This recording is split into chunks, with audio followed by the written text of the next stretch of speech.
What's going on, everyone? Today is Thursday, June 22nd, 2023. Welcome back to Hit the Books, the premier sports gambling podcast where we bring you the latest news in the sports gambling world and to give you our opinions on how to bet it.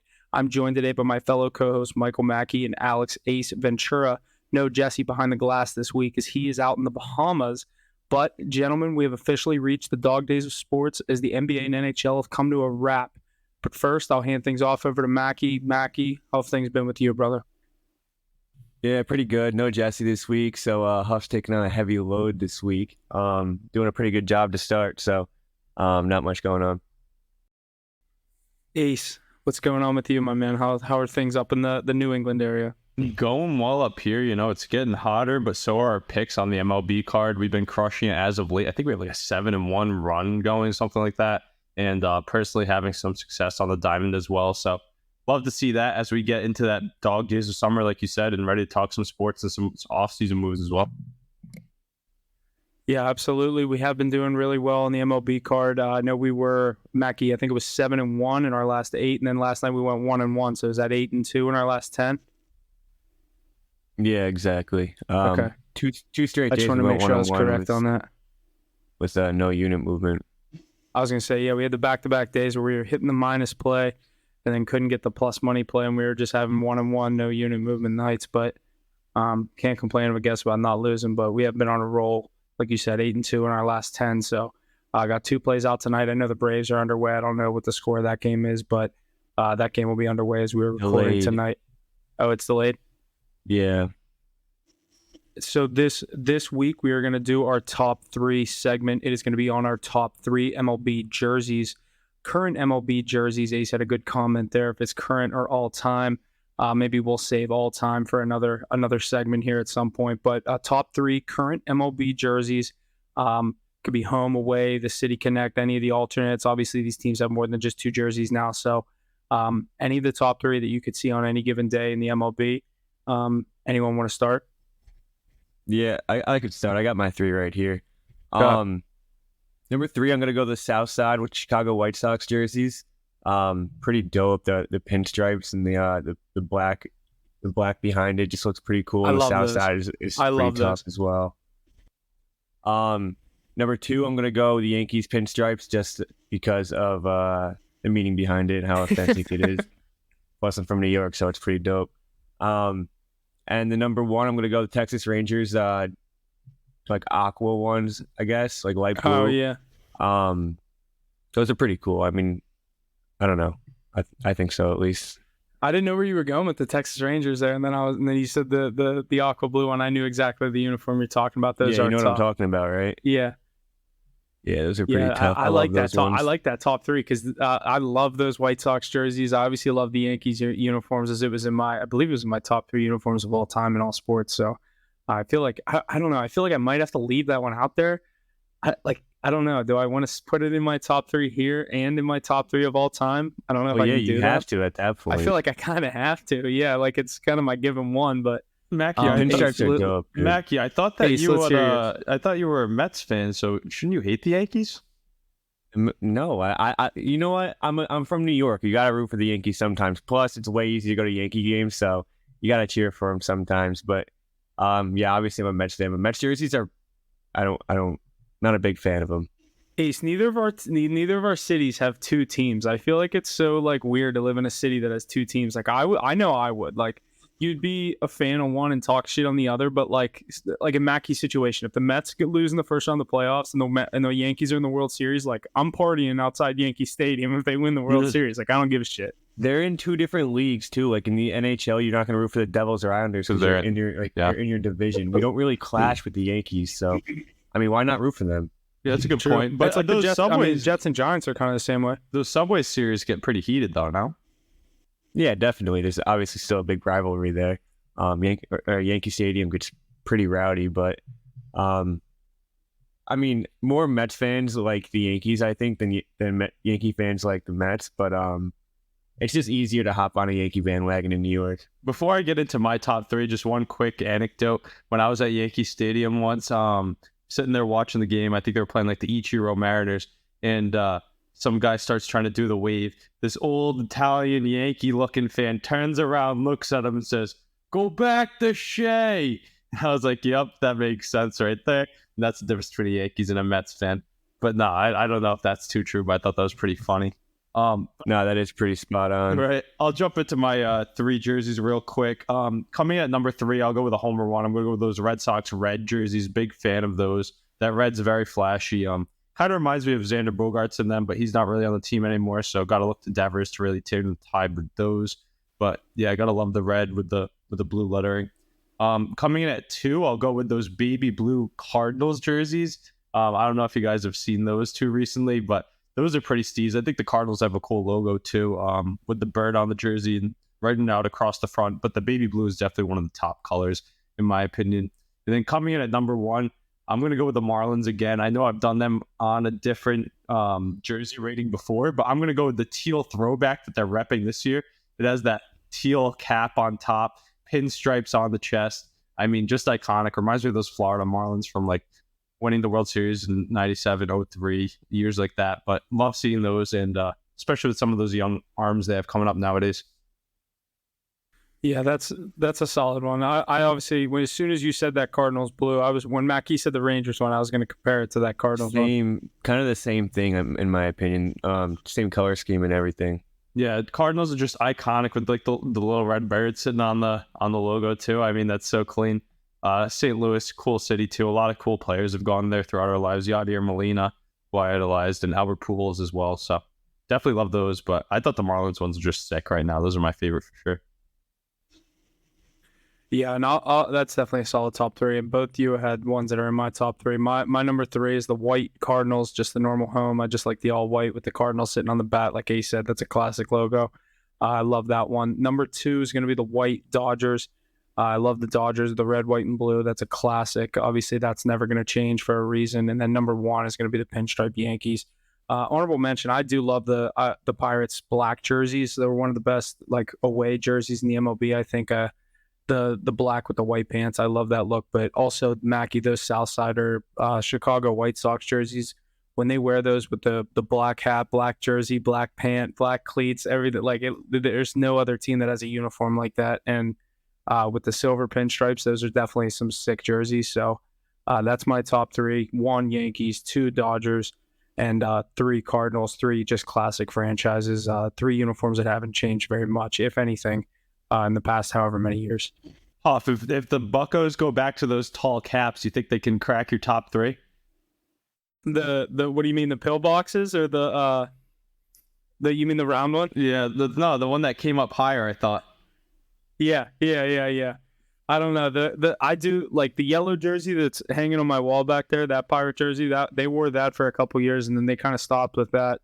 That was like the 70s and 80s, and then they brought that back as an alternate. I loved that one, but they don't wear it anymore. So that was always my favorite Pirate jersey. And I liked when the years that they did the black and red when we were like really young.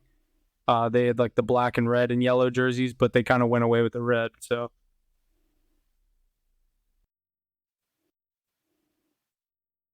but we might as well just jump right into our MLB notes for this week.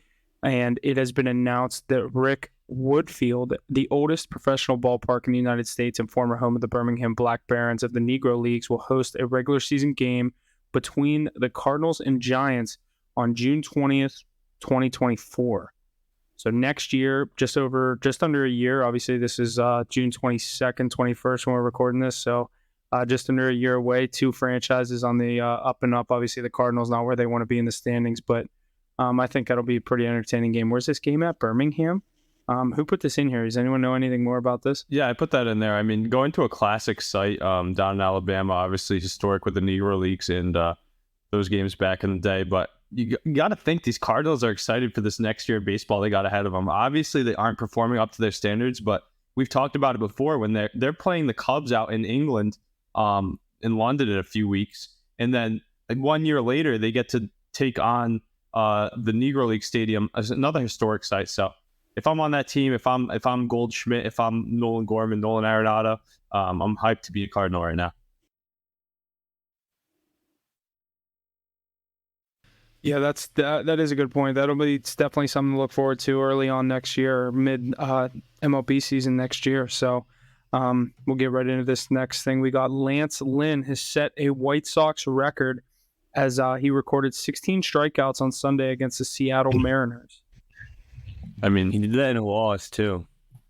how many innings did he He go? lost? Because that pitch count's got to go up. He lost like 5-1. That's a tough If you got scene.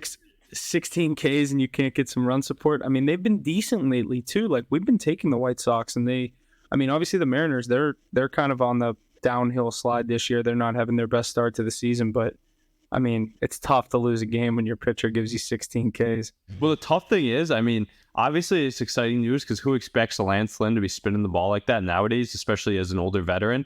But Mackey and I touched on this a few weeks back, maybe even last week. That Mariners team strikes out at an astronomical rate. I mean, they're one of the highest teams in the league when it comes to strikeouts. Guys like Julio Rodriguez, Ty France, a lot of free swingers there. So not surprising that the White Sox record comes against this team. Yeah, if it's gonna be a team to do it, it's gonna be the Mariners. The Arizona Diamondbacks' stellar season is worth noting as they currently lead the NL West. Another notch to add to their belt is being the only team left that has not been shut out this season.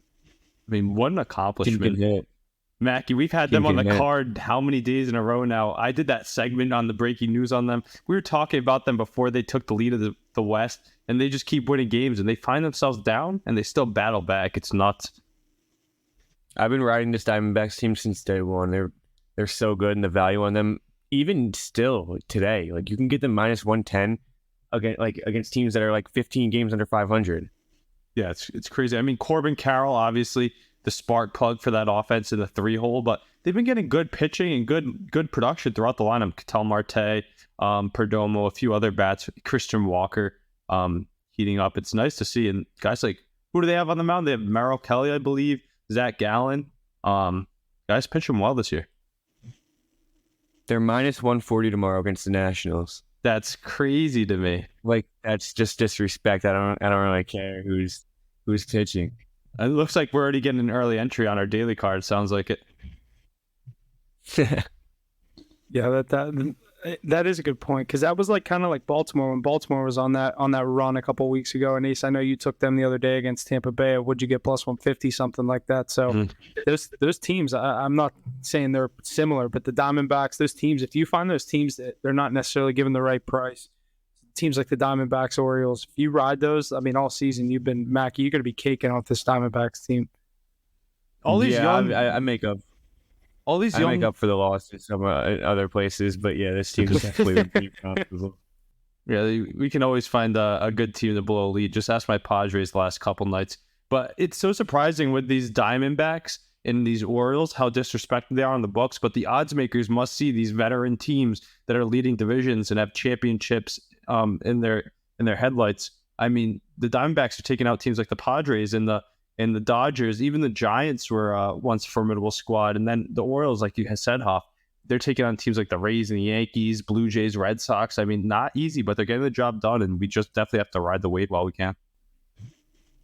Yeah, it is a Absolutely. long season. We can definitely. I mean, we're going to see them go on their losing streaks as well. It's a 162 game season. You're bound to go on a few losing streaks, but we haven't seen it yet. Yeah, and another team that's on the up and up is although the Cincinnati Reds youth movement has spurred their recent success, they have finally welcomed back a familiar face as longtime star Joey Votto has returned to the lineup. Can this team push for a playoff run, maybe even win the NL Central? They've rattled off, I think it's now 10 straight 11. after today. 11 straight after today. So this team is rolling. I know I was talking to Jesse about getting a bet in on them to win the NL Central. I said that to you guys yesterday. If I can get anywhere around plus 400, I know I'm taking it. So I definitely have faith in this team, and team with a weak division. Like I said, I think this Cubs team is very good. I don't have much faith in this Brewers team, but I think the Pirates, like I said, they hit their peak. I said that a couple weeks ago. I think we saw the last of their success, their little fun that they had to start this season. But I think it's a two-man race right now between the Cubs, or a three-man race between the Cubs, Cardinals, and Reds. I think the Brewers and Pirates, there's no value there at all. This Reds team's been all over our card as well. And you were talking about them winning that NL Central. They're already sitting atop that division with their 11th straight. And what's crazy is Hoff was at work and didn't get to get that one in on time. But he saw it and he's like, oh, the Reds are down. He goes, actually, don't worry. They've been coming back every game this series. And what they do again, erase the 2-0 deficit and ended up covering the run line as well, which is crazy to see. Another team that's disrespected on the odds. The only thing that I have to worry about when looking at that Central long shot future is, has this team played its best baseball? Obviously, the young stars haven't yet, but this pitching staff hasn't been too great. These comeback wins, that's tough to do night in and night out for 162 games. So we're going to have to keep our eyes on them, but they've been dynamite as of late. Power rankings for the week of June 19th. We got the Rays at 1, Braves at 2, Orioles at 3, Diamondbacks at 4, and the Rangers at 5. Teams like the Giants, Marlins, and Angels knocking on the door. It's crazy to hear those Marlins knocking on the door. I mean, they were supposed to be the doormat of the NL East, one of the most powerful divisions in the league coming into the season, but the underperforming Mets, underperforming Phillies kind of paved the way for them. Guys like Jorge Soler having resurgence down in Miami, MVP type candidate year. You'll see him in the All-Star game. We'll get to that in a bit, but I mean, they're going to be in there if they keep this up. That young pitching, like I said, but Diamondbacks, got to respect them leading the West. The Rays, we almost bounced them out of that top spot, but how do you? Look at that record. I mean, the sustained success is still there, and they had a good series against the Padres. I think they took that out in San Diego. I'll tell you what, the Rays have been pretty safe the entire year in that one spot, and the Braves are really making a case at this point. Not enough yet to take it over, but I was pretty close to just thinking about it for a little. I said the same thing. I said it when I sent them. I said I really want to put the Braves at 1. But like you said, the Rays have done nothing to prove that they're not still that top team. What's crazy is these Braves, like, obviously we know they can smash the ball. They lose a guy like Sean Murphy, one of the best hitting catchers in the league. Travis Deonard steps up off the bench, fills that role completely. They have Marcell Ozuna. The depth is there. Matt Olson having a great campaign. But Ronald Acuna obviously playing great. But you go over to the pitching, and what's crazy is these young arms they've been terrific so far. They've called up guys like Dodd. They've called up Smith Shorver, who's starting today. Another one that's escaping my mind right now, but they've had a lot of youth coming into their staff, and they've been holding their own. So it kind of just breeds excellence going on this season, because they still have Strider, Fried, Soroka, and Morton. I mean, they have a lot of names on that team. Probably the best team in the NL, in my opinion, for sure. Obviously, obviously they're there. I definitely agree. I think they're the best team in the NL. Guys, somebody commented on our tweet and said "fuck it" tailing, and posted a screenshot of Guardians -1.5 and Braves money line 119 to win 403. Let's go. It's fire. I parlayed it too. Gotta rip it. All right, I'll parlay it too. Shit, it started. And mine's already in. Good odds on that. But no, these rankings are heating up, and you're going to see a lot of fluctuation throughout the year in the MLB because of there's just the way the league is. Like Mackey said, long season, hot and cold. But teams like those Rays and Braves, they've been there every week, and they continue to be. Rangers, I have a feeling they're going to fall out. Diamondbacks, we're super high on them, but I think they're going to fall out. Orioles, yet to be seen. The door's not closed on them yet either. But the Astros are heating up. The Marlins are heating up. Phillies are starting to play a bit better baseball. The Yankees they got swept by the Sox. That kind of set them back, and they're getting pretty banged up. Tough scene, but a lot of these teams, I'll tell you what, there's no AL Central team cracking that list. Weakest division. No shot. Weakest division. We gave the Twins a chance at the beginning when we first started with the first week or first 2 weeks, but did we have the Twins on there? We had them in the 5 spot, and then I think we realized it was a bad decision right away. You know, you call that. Look at our Instagram. They were probably like 26-19. They were 5 games over. They were leading in division. Sonny Gray was pitching at a Cy Young level. Joe Ryan was lights out. I mean, they have the pieces to be good, but that division's the weakest in baseball, and everybody's kind of flatlining. Yeah, the first one. First one was Rays at 1, Dodgers at 2, Braves at 3, Rangers at 4, Twins at 5. Dodgers at 2. They're not even sniffing anymore. No, they could get back into that race. I wouldn't be surprised if a month from now or towards the All-Star break. Not right. I don't know. They're not that far behind though. I don't think they're top 10 right now in the power rankings. Yeah, but they're so banged up. Guys like Julio Urias and Dustin May, who are like cornerstones of their staff, are out and they're lights out. I believe Max Muncy's hurt as well. They get healthy, they'll be good. Clayton Kershaw is pitching at an elite level. That's great to see. I don't know if you've been following that at all. Yeah, definitely. But they're just not as good as they've been in the past years. My opinion, one team that can skyrocket up these rankings, and we've had them on the card a lot lately as well, as those Angels. I think Mackey had a stat the other day when we were talking about taking them. They were like 10-2 in their last 12 or something crazy like that. But Ohtani's playing the best baseball in the league. MVP candidate, both pitching and hitting. He's up to the home run lead as well. It seems like he hits one every night. Last week we were looking at plus 340 to win the home run title. But I'd keep my eyes on them and the Astros. I think they're going to rise soon.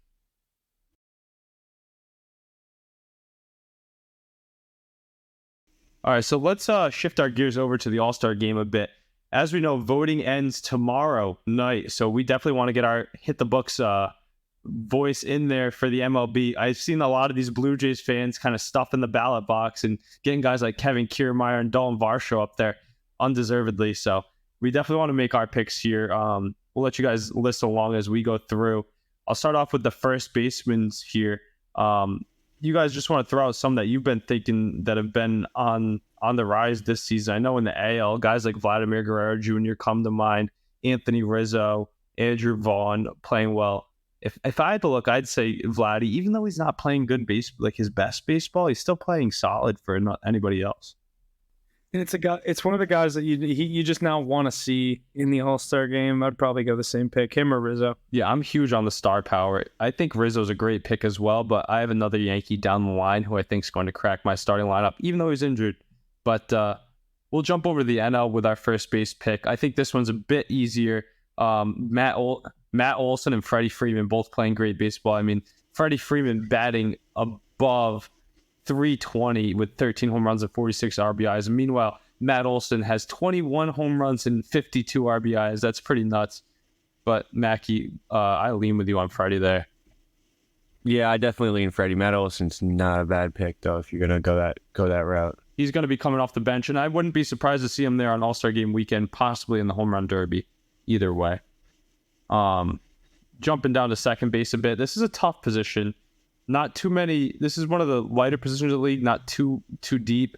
My pick is definitely. I wonder if you guys have anybody off the top of your head for the AL, because I know who the clear-cut favorite is.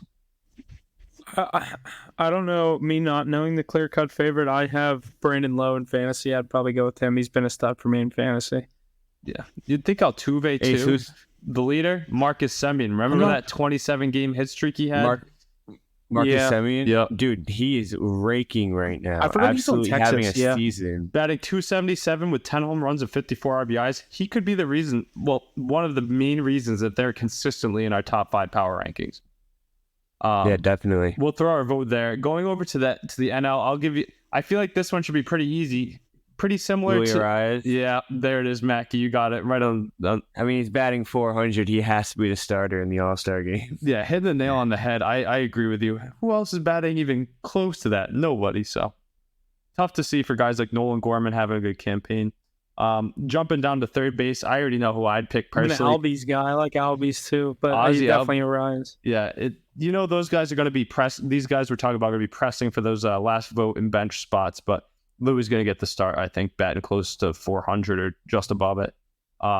Jumping down to third base now for the AL. Any names jump out to you guys that you would think about here? Maybe Matt Chapman. I don't know. Is he even having that good of a season though? He's been playing good. all right. He's been playing all right. 10 home runs, 35 RBIs.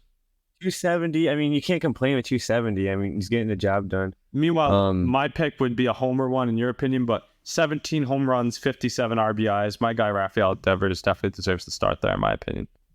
Oh yeah, definitely. I'm a Rafi guy. I like Devers. But however, he's on third base. One guy that you got to keep in mind, Jose Ramirez, always that guy. He's batting almost 290 with 11 home runs and 45 RBIs. Definitely valid candidate to get the start on that corner.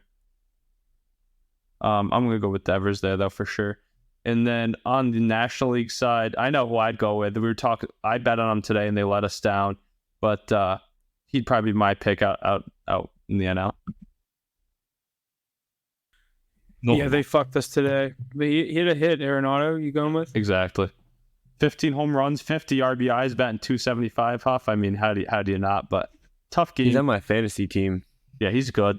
He's perennial all-star. They put up a fucking donut against the Nationals. Yeah, which is crazy. They had so many chances. The weather was so bad. That was like, you could tell it was affecting them. Miles Mikolas pitched and Trevor Williams pitched for the Nats. Trevor Williams had a shutout. Yep. Against the Cardinals. But jumping down to the shortstop position here, I know who everybody's going to pick, but I want to give an honorable mention to Wander Franco and Bobby Witt Jr., two young guys, like low 20s, having great campaigns. But in my opinion, it's got to be Bo Bichette. Over 100 hits. Bo's having an incredible season. He's up there with Luis Arias with 100 hits already. Yep. Absolutely raking the ball, and he's a pretty sound defensive shortstop. Yeah, underperforming Blue Jays team in my opinion, but he's always stepping up to the plate. Currently sitting at 317 with 14 homers and 46 ribbies. I mean, that's craziness. Jumping to the shortstop side in the NL, it's a bit tougher. Mackey, guys like Francisco Lindor and Xander Bogaerts underperforming, Trey Turner as well. But I feel like one of the stars has to gain that spot. Lindor's stats aren't that bad. He's third in the NL in RBIs. His problem is he's batting .216. Yeah. It's either strikeout or he gets up in a good situation and he actually comes through. He's a pretty clutch player. But there's definitely guys that are having better campaigns this season than Lindor, batting .216. Bogart's having I would say he's having a bit of a disappointing season to start his campaign in San Diego. Injury riddled for sure. Yeah, that whole entire lineup is just underperforming. I don't know. They got to figure something out. But who would you go with the starting shortstop here? In my own bracket, I went with Dansby Swanson. Give those Chicago Cubs a shout out. But he's only batting 260, 31 RBIs. He's not having the year that he should be having. No one is on that position. Matt McLean, very interesting shortstop, but he's not going to make it. And he's only had half to really make a name for himself. I guess we can go with your boy Lindor here. Orlando Arcia, obviously not a bad pick either. He's batting .341 with 6 homers and 25 RBIs. And how do you not give the Braves more all-stars, right? But I'm going to give the nod to Lindor just for the power he's supplying with 14 homers and 51 RBIs. Yeah, the RBIs are definitely carrying him this season, but I think he'll pick up this slump at the plate. All right, easy position here. AL catcher. Adley. Yeah. Who else? Yeah, definitely. Who else are you even thinking about here? Cal Raleigh playing well, but a few other guys we'll give a shout out to. Sal Perez isn't playing too bad, but the Royals are terrible. Yeah, he's actually playing pretty well, especially for a catcher. Big disappointing season from Alejandro Kirk, but Adley Rutschman, the face of catchers now and probably for the next decade, reminds me of like a young Buster Posey the way he's jumping onto the scene. Shifting over to the NL here, again, another tough pick. My favorite guy is Sean Murphy. I've been high on him all year, batting .290, 12 homers, 42 RBIs, but he's been injured of late. Will Smith, maybe? A lot of people I like Will love Smith on the Dodgers. Yeah. I mean, he bats. He's a good bat. I mean, his defensive play isn't the best. I think there's definitely guys out there that are better than him. But his appearance at the plates are just so valuable. And that's hard to come by for a catcher. You don't see it often. Agreed. And he bats right in the heart of that Dodgers lineup. He's been a mainstay. Even during those World Series runs, remember how effective he was? Still to this day. Jumping down into the outfield now for the American League. I'm eager to hear some names you guys just have just off the top of your head. No list here. Just off the top of my head, I'm definitely going to be missing guys. But I'm going to go Louis Robert. I don't even know how you would say his first name. Trout. And I don't know if you can throw Judge in there, but he's missed too many games. But look at his stats still. I mean, he deserves it. Who am I missing? Who do you guys think? One that comes to mind is me. I like Jordan. Yeah, a lot of people like him, but again, that injury problem. Same with Judge. I think if there's a last spot between You can DH Jordan. No, you're DHing the MVP. Okay, yeah. But one name you guys are forgetting, Randy Rosarina, playing great on the best team in baseball. I have him picked as one of my 3 right now. I think he starts. My picks were Trout, Rosarina, and Judge, but you can't go wrong with Jordan either. He's one of the best players in baseball. Just the injuries just concern me. I think Robert's batting like 338. He's having a pretty good season. Yeah, no, he definitely is. But I just think the way that the voting works too. I mean, yeah, Louis Robert batting 260 with 18 homers and 38 RBIs. Julio Rodriguez not living up to standards in my opinion. Mike Trout though, 15 home runs, 40 RBIs, pretty similar to Louis Robert. Masataka Yoshida gonna get overlooked for sure, but he's having a great season for the Red Sox, worth every penny. And people thought he was overpaid coming over from Japan, but he's batting 310 with 8 homers, 40 RBIs. Just about Verdugo as well. Tough scene. They're not going to make it. I'm going to go with Trout. I'm going to go with Rosarina, and I'm going to go with Judge. Unless you want to go Jordan over Trout here. Adolis Garcia has pretty good campaign himself too. Yeah, big strikeout guy, big home run guy. He's an all or nothing like Lindor. Got the most RBIs in the AL though, so that is crazy. He comes up clutch. Yeah, he'll definitely make the team. All those we mentioned.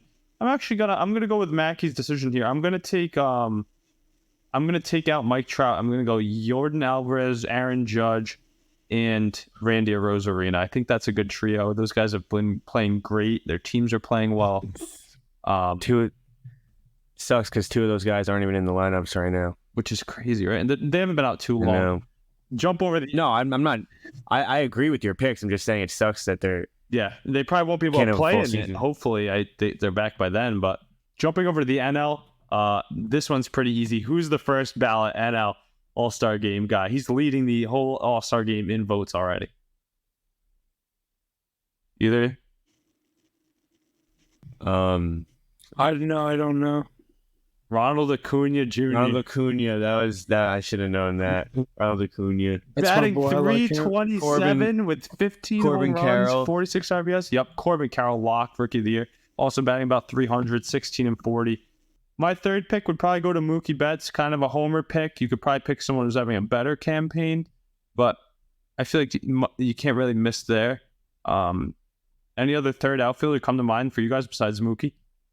You got Tatis right there as well. Tatis hitting 290 with 15 homers and 35 RBIs.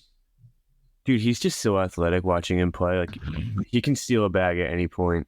That's my last pick right there.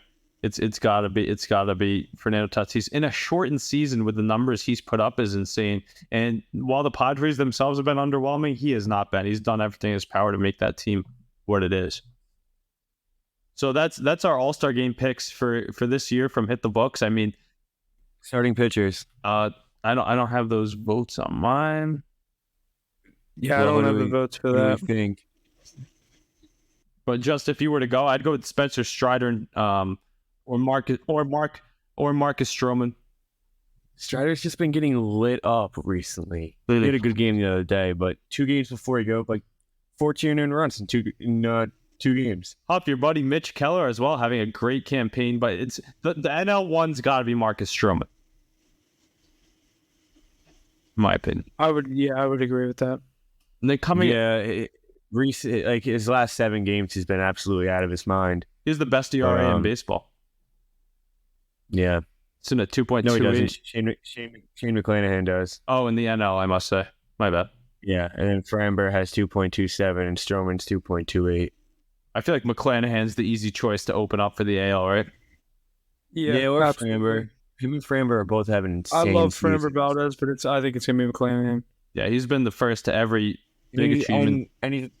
And he's in the best team in the league. That's what I'm saying. Like, there's another name we forgot to mention. Yandy Diaz from the Tampa Bay Rays probably going to get a look into the All-Star Game as well. But Wander Franco, you got to think some of these guys from the Braves and Rays are going to jump the scene with just the way their team's been playing. But like I said, those are our All-Star Game picks. Definitely make your voice heard if you can tomorrow before the voting closes. Then we'll have the last vote.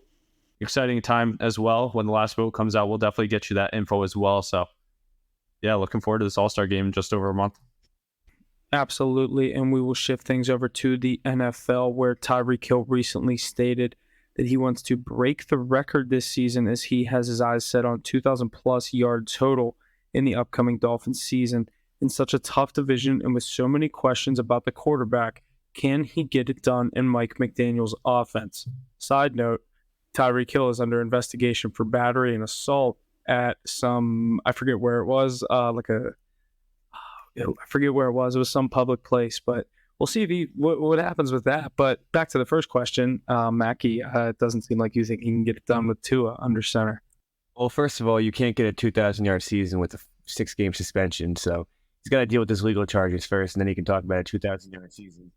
Second of all, this is just another player talking out of their ass for the season, buying to me. You're not going to have 2,000 yards, bro. Justin Jefferson didn't even do that last year. And you're not going to have a better season than him, especially with Tua. And they have too many weapons for you to be. I was waiting for someone to say they have too many weapons. Like, you got to get the Jalen Waddle the ball, Gesicki the ball. I think when they get down with yards, I think he'll have a really good season, but I don't think he'll be having 2,000 yards this season. No chance. You guys remember when he said he's gonna yards for receivers and team? Not with the extra game added in the Huff. That's the thing you got to remember. The other thing is true. We have to just hope Tua Tagovailoa stays healthy. Obviously, the assault charges, battery charges, like, you got to be on the field, Tyreek. Like, what are you doing? In trouble again? You didn't learn your lesson the first time with your child. Hate to see it, but could be a huge blow to a team with lofty expectations coming in this season, as he's their best player on that side of the ball. But I do think it could be possible if Tua can stay healthy, the way Mike McDaniels funnels the ball to his receivers. If you saw the way that Tua was playing with Tyreek when they were both healthy and in their full swing, he would get like 13 catches a game. You guys remember I was riding that over on his reception prop every week? I mean, when in his rack also, you give him just a short slant, he's taking it to the house and he's just chewing up yardage. I mean, yeah, he's that kind of player, but Tua already has CTE. He's not playing a full season. That's all speculation. We got to hope for the best, though. If Tua, pending Tua's health, if Tua plays a full season, I bet you he can do it, because their run game is essentially the drag or slant route to Tyreek Hill. I like the optimism. 2,000 yards. You think Tyreek Hill 2,000 yards this year, fully healthy, no legal charges. He plays all 17 games. If Tua plays every game, yes. If everything works out perfectly, then he's saying yes. Tyreek can maybe get 2,000 yards. Injury free for his quarterback and himself. We're having Jesse clip this. This is gonna be on the video. So that Dolphins team, I think they're the best team in the division actually on paper. So, but we'll see. Obviously, football's on not paper. Definitely not those stinky Patriots. Football's not played on paper. Oh, the Patriots aren't too bad. We'll see, Mackey. We'll see. Patriots just lost their star corner. No, their star corner was picked in the draft this year in the first round. Oh, he's already jumping ship. He's already off the Jack Jones parade. No, I like Jack Jones a lot, but Christian Gonzalez is supposed to be like him. Yeah, I know what you mean. And after suffering a grueling injury to cut his season short following his Super Bowl MVP, wide receiver Cooper Kupp has returned to the practice field and looks ready to go for the new campaign. Does his return stoke any fire of hopes for an LA team coming off a rough Super Bowl hangover? I'm going to answer like Mackey did. No. Yeah, I just don't think that they have anything left to get back to where they were, meaning like championship contenders. I can see Cooper Kupp having another stellar season, but I just don't think the team itself can get there, especially in that division. The Niners absolutely took over. How much does it suck that Cooper Kupp plays on the LA Rams, the shitty LA Rams now? Yeah, Matt Stafford just loves his all-time wide receivers. I think the Rams just re-signed Sony Michel, so they're running it back. They're bringing the gang back from the Super Bowl. They're trying the same exact recipe twice. Is Matt Stafford's arm still on his shoulder? I think that's more of a question than Cooper Kupp returning from a terrible leg injury. Well, you have to rely on it because they have $500 million invested in him. Here's a better question, I think, about this Cooper Kupp topic, though. Can he return to form? He was considered top receiver over Devontae Adams in his Super Bowl MVP campaign, if not number 2 in the NFL. Do you think he can even return to top 5 status in the NFL? I think he can return to top 1. Really? Even last year when he played, he was still the best receiver in the league.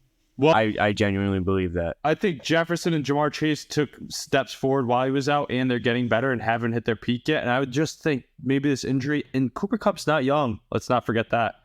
He's got to be knocked down a few pegs. I mean, I think Jamar and Justin got to be ahead of him. Right now, no, yeah. I mean, you're sitting 90% of a season out, but so you can't put him at 1 right now. But I think that I would not count him out at all. I think he's going to be slept on a little. People are going to forget what he did literally not even like a year ago. Yeah, agreed. I think he can slot back into probably like the 4th best receiver at best, but I think it might be a little bit of a slower progression, more so because of the team around him, though. Yeah, I don't know. I think he's kind of just happy with the situation. I mean, obviously he's coming off an injury, but living in LA, he's on the max deal or whatever, all the money he got his Super Bowl MVP. Like, I would be like, this guy's got to get out of LA and go get a ring and go get on a team that's a contender because he's too good to be on a bad team. But I mean, I think he got everything he was looking for. Now he's just happy to live in LA and play on the Rams, I feel like. He's a target hog too, though. Think about him playing. What would he see? Like 14 targets a game, all in the. And it's not his red zone. And looks, it's not a good division. His red zone. Like looks? other than the 49ers, like, I mean, the Seahawks aren't the easiest place to play in, but like, they're not good. You get to play the Cardinals twice a year. You get to play the Seahawks twice a year. I mean, it's a divisional battle. Like, the 49ers slip up games all the time, and usually when you slip up games, it's inside your division. So like, if you can go 1-1 against the 49ers, there's a good chance you can go 3-1 against the Seahawks and Cardinals. Yeah, I'm eager to see if Sean McVay really is as good of a head coach as everybody dubbed him to be after that Super Bowl win. It's a lot more telling when the chips are stacked against you than when everything's going well. Absolutely. All right. And now that we are in the full swing of the NFL offseason, we're going to start to take a look at positional rankings going into this coming season. Today, we're going to hear everyone's top 5 quarterbacks heading into training camp. I'll definitely get us started off here. I put this question in. I've started this segment for the summer. Excited to get into it, have some good debate going. I think we're all going to be consensus on the number 1 pick for quarterback, but from there it gets a little shaky. I'd like to shout out some of my Philly boys for having this pre-pod conversation with me because they really got my wheels going on Jalen Hurts, who I'm not as high on. But I'll start 5-1. I'll give an honorable mention to someone who could be an X factor and even jump as high as number 2 after this season, Trevor Lawrence. He's going to be outside of this top 5, but he has the potential and the ceiling to go above Joe Burrow, in my opinion, and get below Patrick Mahomes. But I'll jump right into it right here. Coming in at 5 after a great campaign with the Philadelphia Eagles, great team around him, great college career. I'm going to go with Jalen Hurts. I mean, he fits balls in tight windows. He runs that read option. He plays perfectly in the Nick Sirianni's offense. What more do you want from this guy? A lot of people have him higher up on his chart, but I think he might not be as high if he weren't on a great team, but I think still 5 is a very good number for a young quarterback there. Coming in at 4, a lot of people might hate this take, but I'm going to go with Lamar Jackson. I still think he's one of the most explosive, tough to cover offensive options in the league at quarterback, and he's one of the toughest guys to game plan against. I think he has the ability to beat almost anybody with his legs, and his arms getting better, and his weapons are too. Great coach up there in Baltimore as well. 3-1, don't need too much talk. I'm going to go Josh Allen. I know the turnovers are high. I know the playoff losses hurt, but he's still the 3rd best quarterback in the league. They're in their own league here, 2 and 3. Joe Burrow at number 2, who beats up on Josh Allen. He's the next Tom Brady-esque type quarterback. And what else more do you want from Joe Burrow? Joe Cool. I mean, he's had a great career so far, and I expect a lot more. I expect him to make some more Super Bowls as well. And then number 1, obviously, the man, Patrick Mahomes. What else more is there to say? If you want to jump in here. Yes, so I'll give you my top 5, and then I have a question for you at the end. So my 5 is going to be Trevor Lawrence. I'm going to put him there at number 5. I understand the spot of him sliding in. You think that in the future he could be obviously number 2, 3, obviously right there next to Burrow, Mahomes, however you want to put it. I'm going to go Trevor Lawrence at 5. Number 4, I'm going to go Justin Herbert. I like Justin Herbert as a quarterback. Definitely a guy that I'd want under center for my team. Hasn't had the best success in LA. Obviously, we know their playoff success, but I think most of that, I was talking to a buddy the other day, I think most of that is more due to their idiot head coach, Brandon Staley. I think he's one of the 3 worst head coaches in the NFL and not setting Justin Herbert up for success. So I think Justin Herbert's at number 4. just off pure base talent. And then number 3, I have the same top 3 as Ace. Allen 3, Burrow 2, Mahomes 1 for all the reasons Ace said. Not really much else to it. But Ace, if Trevor Lawrence was on the Eagles last year, do you think they win the Super Bowl? It's funny with that lead that they had. It's funny you say that because I said this yesterday about Trevor Lawrence. I was saying, would you rather have Trevor Lawrence than Jalen Hurts? My buddy who's an Eagles fan. No way. How do you say no to that? I mean, I was gonna say, dude, I think if he's on that Eagles team, like he already has a ring. I don't know if they win the ranks, so I think Patrick Mahomes sons them because Patrick Mahomes. I mean, yeah, it's hard to be like, you know what I mean, but they had that lead at what was it? What were they up at halftime? Like I think it was 10 or 13, and then it was but Mahomes was getting the ball back. So like, there's a huge what if, but I don't know. I think I'm definitely taking Trevor Lawrence over Jalen Hurts. It's crazy to say because people have Jalen Hurts pegged as number 2 or 3 coming into this year, MVP candidate and all that. I think it's more so a product of the team around him, but this is a good point that my Philly friends did have about Jalen Hurts. I mean, if you look at skills and all of these off the field things, Lamar Jackson, Josh Allen, they're all better skilled than Jalen Hurts, but if you look at playing the quarterback position, Jalen Hurts is a better decision maker than them, and he plays the game the right way, and he's winning football games, so tough to argue with that. Just something to throw out there. Every quarterback I named is in the AFC. That's crazy. Yeah, it makes sense. Wait, you didn't say Jalen Hurts? I didn't put him in my top 5. He's probably 6. You had Herbert at 4. I thought about going with Herbert. I genuinely, I cannot understand Herbert. I just can't. He's never done anything to do and to prove. I'm giving him the benefit of the doubt. I'm telling you. Has Josh Allen? Yeah, I think, he's won playoff games. Dude, I'm telling you, Herbert's situation is more of a... Justin Herbert called it. They needed to just tie, and they would have kicked the Steelers out of the playoffs. And Brandon Staley called a timeout, and the Raiders kicked a field goal for no reason to kick them out of the playoffs. That is not Justin Herbert's fault.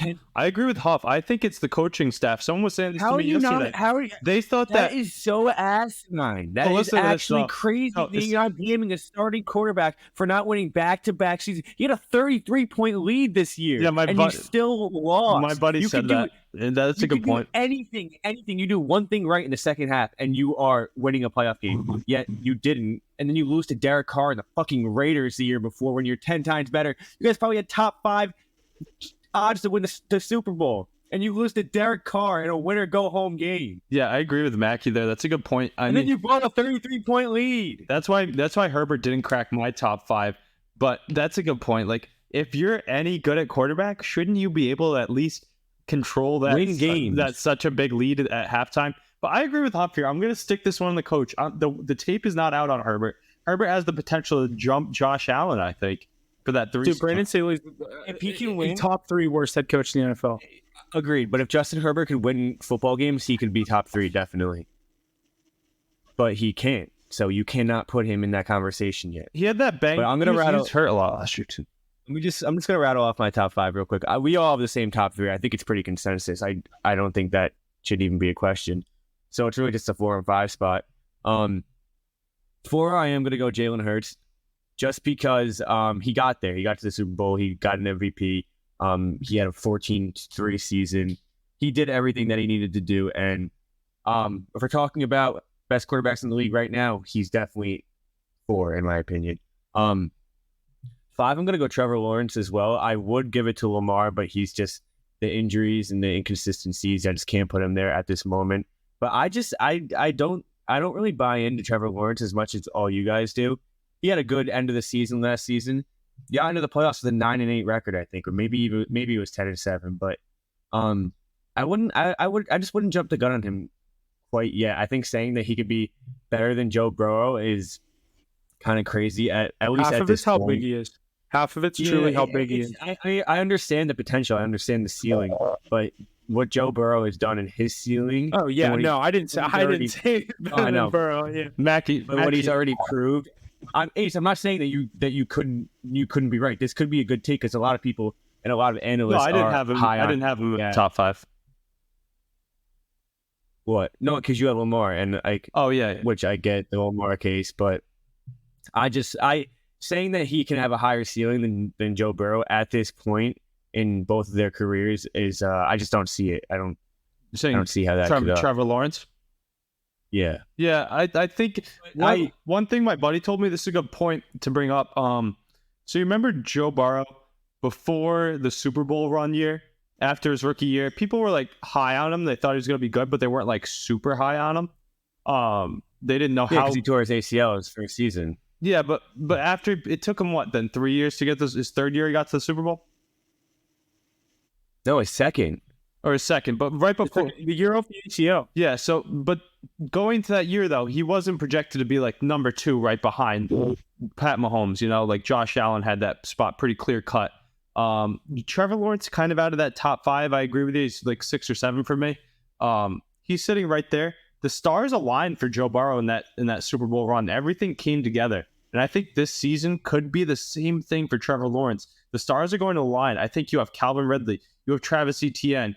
You have Christian Kirk, you have Zay Jones, you have Evan Engram. And you want to know what's crazy? Those sound like good names on paper, but those guys did nothing before they played with Trevor Lawrence. And look at what he turned them into in his first NFL season. I'm not counting the Urban Meyer year. That was Trevor Lawrence's rookie year right there. And I think that they can turn it up a lot more. I think he has the potential to jump up to, Joe Burrow is tough to say he goes ahead of him, but to that 2 to 4 category, that second tier of quarterbacks just below Mahomes. Everything he's just said is how I feel about the Steelers and Kenny Pickett, but not to that degree that he's going to be number 2 in the league. Come on. You didn't hear the end of it. I said to the extent that he's not going to be number 2 or even top 5 in the league this year. No, but he could jump from 23 to like 14, 12. If he could arguably be a top 10 quarterback by the end of next season. That's my hot take. I don't agree. Okay, no, that's possible. I don't think that will ever happen, but that's definitely realistic. Like if he rattles off 11, 12 wins this season and he wins that division, yeah, definitely he'll be thought about as a top 10 quarterback. How good will his numbers have to be? The numbers. How good will his numbers have to be for you to not say it's a product of the team around them though? I'd say like 32 touchdowns, was under 15 interceptions, and a 11-12 win season. I agree. I think Mac, you know, what's interesting? It's when you're like optimistic about it. It's a lot to ask, and especially with a Steelers team that isn't the best. It's just every quarterback's done it in their second year, so like I have every reason to be. You think though that's more of a recent trend. History shows that the sophomore slump hits quarterbacks hard. Look at Jalen Hurts. I was gonna say Jalen Hurts. I don't know. Look at a lot of history. Not everybody's a Joe Burrow or Mahomes, but one thing I was going back to Trevor Lawrence real quick, Mackey. I think his floor is Dak Prescott, Trevor Lawrence. I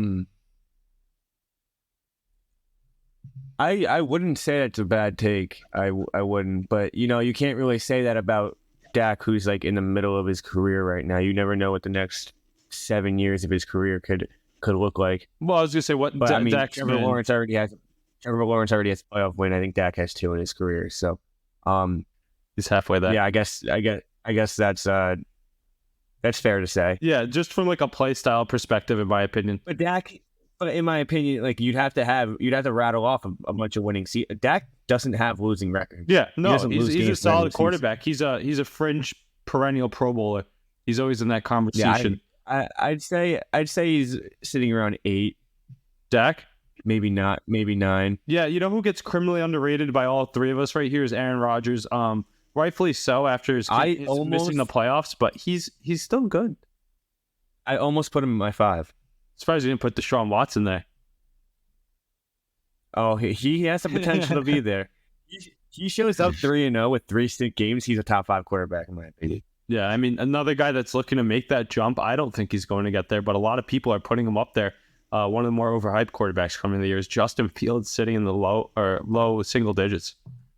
Did you just say you're not high on him? No, I'm not high on him to be in the top 5. Oh. I think he can play up to like the 9 through 12 range, but people are pegging him way too high. Last year you were saying he wasn't an NFL quarterback, wasn't a starter. Like I think he's the top 4 running back in the league. Yeah. Lamar Jackson's in the top 2 and he's not 2. But no, Lamar Jackson throws the ball. Justin Fields, regardless of how he plays the game, I feel like he's at least in the top. People are if you looked at the rankings going this year, though, people have him at like 8, dude. I think he's probably between 12 and 15. He won 3 games last year. Yeah, I don't care what team you have. No, yeah, I agree. But if you looked at rankings, people have him way too high going into this year, and for what? Potential. Yeah, ceiling. true. Yeah, but I think he has high ceiling. I think his ceiling isn't top 5 though. Like Lawrence's ceiling outweighs his heavily. I think Fields' ceiling is like under Herbert still. I think his ceiling is definitely top 5. He can crack top 5 in his ceiling. He could do what Hurts did. What about a healthy Tua Tagovailoa? No. Pre any concussions, yeah, definitely. I just don't think the way he plays, he can't play like he used to. He's definitely gonna have to get rid of balls a lot quicker. He's gonna play more timid. He cannot go down again. He literally came out and said he already contemplated retiring. He's like 20, 25, 26 years old. He's probably like he's probably like top 10 in MVP rankings though. Like future odds. He's probably top 10. Yeah, I don't know. But interesting, good lists all around. Good lists all around, boys. Yeah, I was gonna say that definitely is a hit. We'll definitely have to keep doing that week in and week out. So stay tuned for more of the NFL positional rankings we do in the coming weeks. We will jump things over to the NHL for a couple of brief points.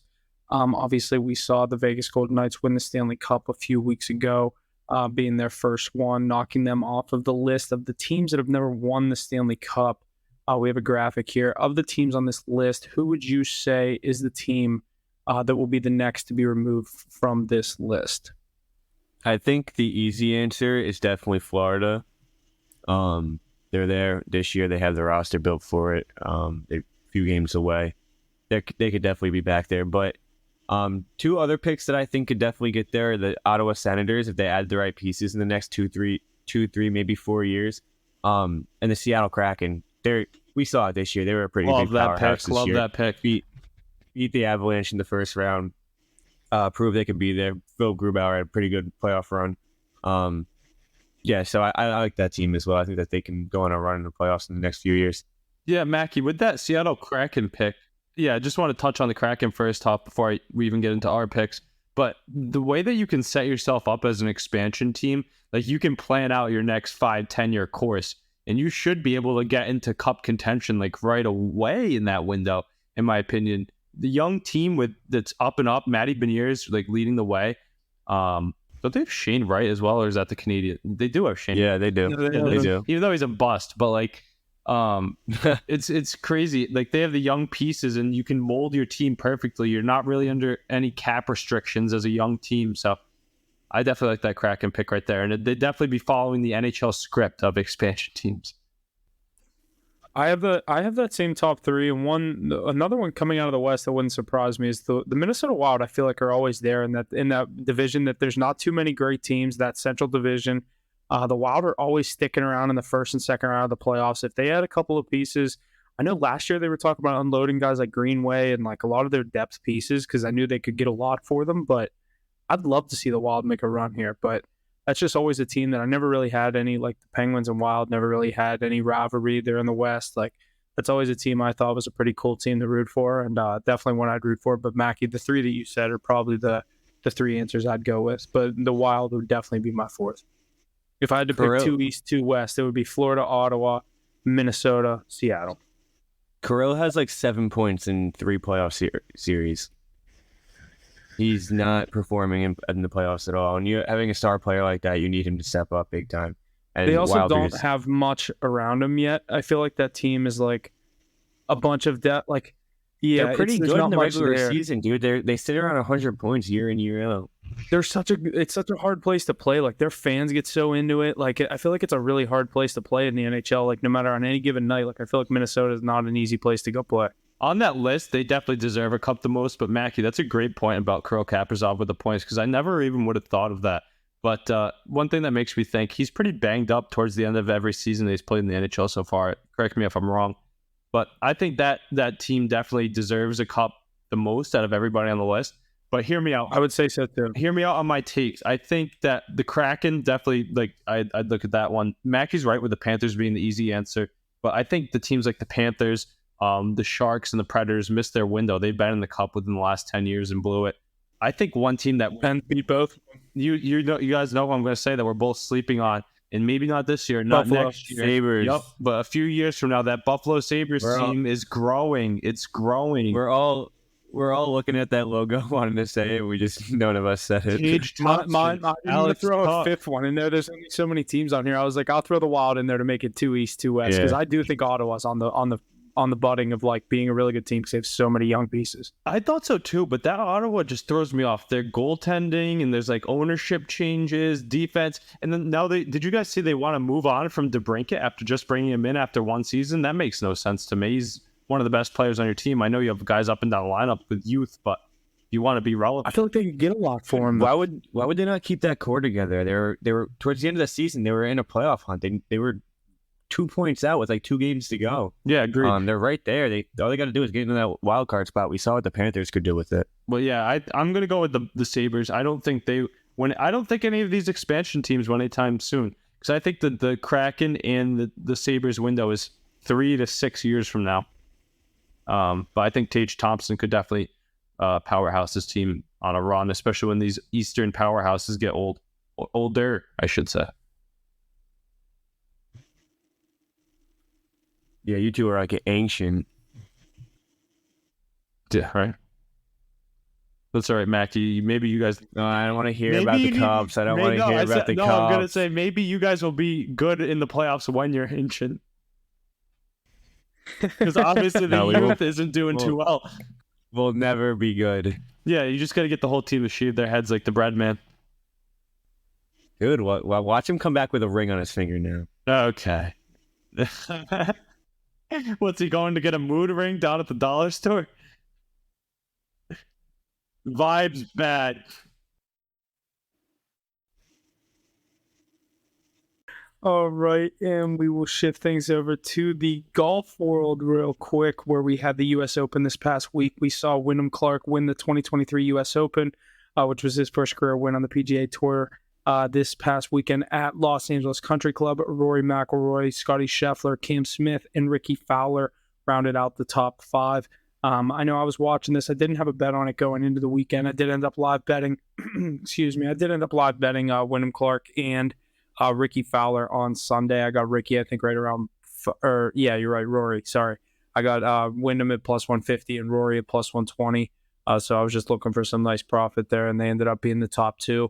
Wyndham at plus 150 was a nice hit, but I didn't end up taking Rory. I did just initially take it, and then I kind of like second guessed it. I was like, fuck it, that's good value. I'm going to go back and do it. So glad I did. That was a great Sunday of golf. I don't know if you guys were watching it or if you were watching that Yankees-Red Sox game, but Mackey, I think you were watching it. Me and you were talking about it. Ace, were you watching the golf on Sunday? I was watching it earlier, and then you're right. I literally watched Yankees-Red Sox doubleheader Sunday. I mean, that's pretty cool. Can't beat that in my opinion. But that golf tournament, definitely the U.S. Open went well. I was watching it early on. I had some long shots, light money on Scheffler and Cameron Smith, who ended up pretty high on the rankings, but they couldn't crack. I mean, Wyndham and Rory were like falling away the whole time, no? Yeah, people had every reason to think that Wyndham Clark was going to blow it because, I mean, he's never won before. I know our buddy Sam that's been on here before to talk golf, he was saying, no, he texted me, no chance Wyndham Clark wins this thing. There's really good value on Rory and Ricky right now. And I literally was, 10 minutes before he texted me that, I'd already bet Wyndham Clark and Rory. And I was like, I like the guys sitting right there right now. And Ricky Fowler, he's been known to fade off on Sundays. And I didn't love Rory to win it because he chokes a lot too and did it again. But he was sitting right there. He was playing good golf. He just couldn't get a birdie on Sunday other than the first hole of his round on Sunday. But he was just playing par golf, and he needed to get one more as he lost by a stroke. I think Wyndham Clark was -10 and Rory was -9. So, but it was definitely a great U.S. Open. Obviously, there was people complaining about the ticket stuff with there wasn't that many people there because they sold half of the tickets to the members of the LA Country Club, and it's obviously like one of the richest country clubs in the world, sitting on like an $8 billion piece of land in the middle of Beverly Hills. But what's crazy about that actually? They don't pay a lot of property tax. It's like a thing that they like grandfathered in. So they're paying like $220,000 for that entire course on property taxes. That's disgusting. Yeah, it's like they They, found like they, a they glitch said in it's it, worth but $8 billion where it's at. yeah, they don't accept any famous people.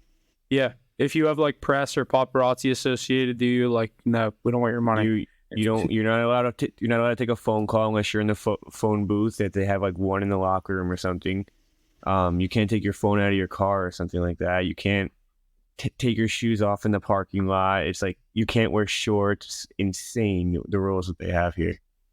Yeah, I'll just go to the waste management one. Yeah, when you can just throw beer everywhere when someone makes a nice shot. We do got to go to that next year. At least in the next few years. If you can't make it this year, I got to get over there. Yeah, we got to do that. That'd be so much fun. And we will shift things back over to the NBA where we had a big time trade. The Washington Wizards have agreed to trade Bradley Beal to the Phoenix Suns in exchange for Chris Paul, Landry Shamet, and multiple second round picks, and as well as pick swaps. Beal will join Kevin Durant and Devin Booker as the NBA's newest big three. I will hand things off over to Phoenix Suns' biggest fan, Michael Mackey. What do you think about Phoenix Suns coming into next year? Are they going to take down the defending champion, the Denver Nuggets? I can't talk. Yeah, they have Dwight Howard and Jeremy Lin on their bench as well. How is this? How are they picking up this contract? They have like two $50 million contracts, and then I heard they can only afford it for 1 year. Ace, was it you that said that? Yeah, I believe with the new salaries coming out and the caps in the NBA, I don't think they'll be able to retain all three of their big three going into the next season. So I think it'd just be a 1 year thing. I'm actually pretty excited for this. I want to see what they would do. I think that this is. I heard about Beal going to Miami, and I didn't think it was going to be enough down there. I think it would just be another scoring piece when they kind of just need an all-around player. But this is a very good addition for the Phoenix Suns. I think he fits pretty well. This is exactly what they need. They need another piece like that. But it's going to be interesting to see the depth and the role players outside of these four and the ball distribution. Beal wants the ball in his hands, and you have Devin Booker and Kevin Durant on the team, along with DeAndre Ayton. There's only one ball to go around, so it's going to be interesting to see what happens with this team. But obviously, the star power is there. They could go far. I think it's another type of Brooklyn Nets situation. They might win a few rounds, but I don't see this working out for the Phoenix Suns. I think it's going to work out pretty well. I still project them to finish in the top 2 or 3, probably 2 in the West next year in the regular season. I agree with Max. There's not enough basketballs to go around, but when you have Beal, Booker, and Durant on the court with Ayton, and then they have a good bench as well, I mean, that team is going to put up wins, and they're going to put up a lot of buckets night in and night out. So what? No, they have like the worst bench in the league. Well, they have some good depth around it. They got to move on from it. I thought they had some good pieces. Let me pull it up. They literally, when they got Kevin Durant, they had to get rid of basically their entire bench, which is why they, in my opinion, didn't go deep in the playoffs. And now you're getting Bradley Beal, so it's just giving you less money to give away to your role players. They have to be signing like league minimums for at least like 3 or 4 of their guys. Well, Mackey, do they still have Cam Johnson? Or was he a part of that trade? I think he was a part of the trade. Oh yeah, he was. Malik or McCall Bridges. What's his face just left too. Cameron. Who just? Landry Shamet just left too. Yeah, he was a part of this trade. But yeah, I'm not big on Phoenix. I mean, obviously, I got it right here. I got it right here. They have guys like Jay Crowder maybe, Landry Shamet, Bezmek, Bambo. No, they just got rid of Campaign. They don't even have Shamet anymore. So they have Bismack Biyombo, Campaign, TJ Warren. TJ Warren was a demon in the bubble. Torrey Craig. Dude, I'm telling you, bro. You like this, like when you don't You're have not backing up your point. No, yeah, you're not wrong. You're not wrong. You got me there, but I do think it will attract guys to sign at those league minimums, kind of like Dwight Howard going to the Lakers. I still project them to finish. You know, they'll make moves at the deadline. They're still going to finish top 2 in the West next year. You can clip that.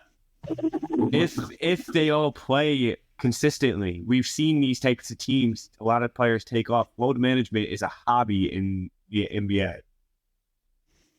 Do you think they're a better team with Bradley Beal than they were in these playoffs? Yes, 1,000%.